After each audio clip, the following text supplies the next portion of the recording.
в йогата не се поженира. От тук минаваме на Пушвоко Насана. Не знам. Трябва да ги науча. Другата страна ще се опитам да ги кажа. Добре, тук минаваме.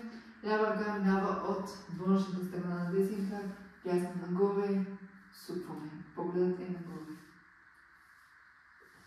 Ако не може да поставите ръката от външната страна на крака на земята, просто наглезена, както в моя случай. Тъй като тази точна асана ми е доста тегава, лично на мен.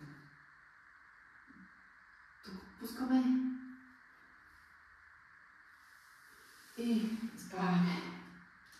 Завъртаме. Не, всъщност така да се продължим с този крак. Спускаме, свиваме десен крак, свиваме десен крак и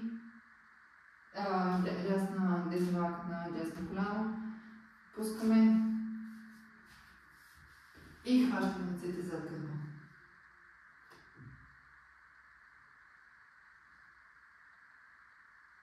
Погледът е нагоре.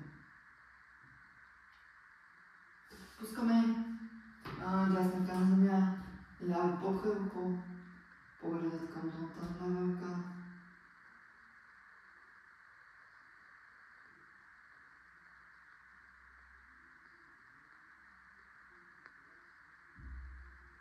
Тук се изправяме. След това се обръщаме напред. Вдигаме ръцете нагоре и се усукваме в дясна посока. Ръцете са в намасте. Поглеждаме надясно към лаките нагоре.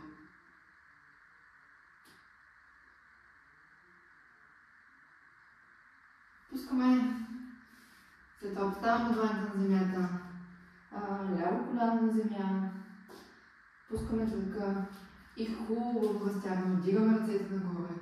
Събираме дланите, поглеждаме нагоре, пускаме тази хубаво.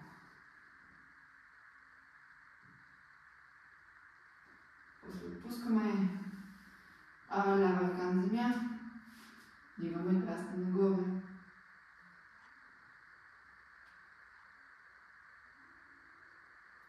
Дясно пробираме до лява от вътрешната страна на ходилото.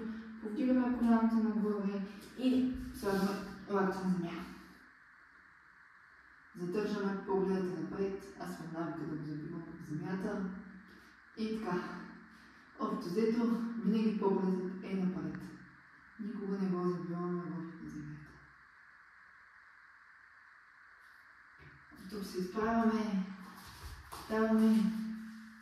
Така. Тук.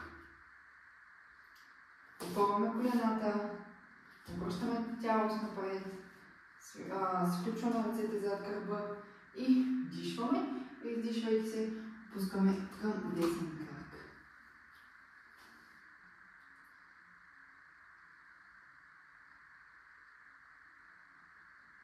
Изправяме, свиваме крака, ръцете все още са сключени зад гърба и от тук пускаме към свития крак, като не докосваме рамото в коляното.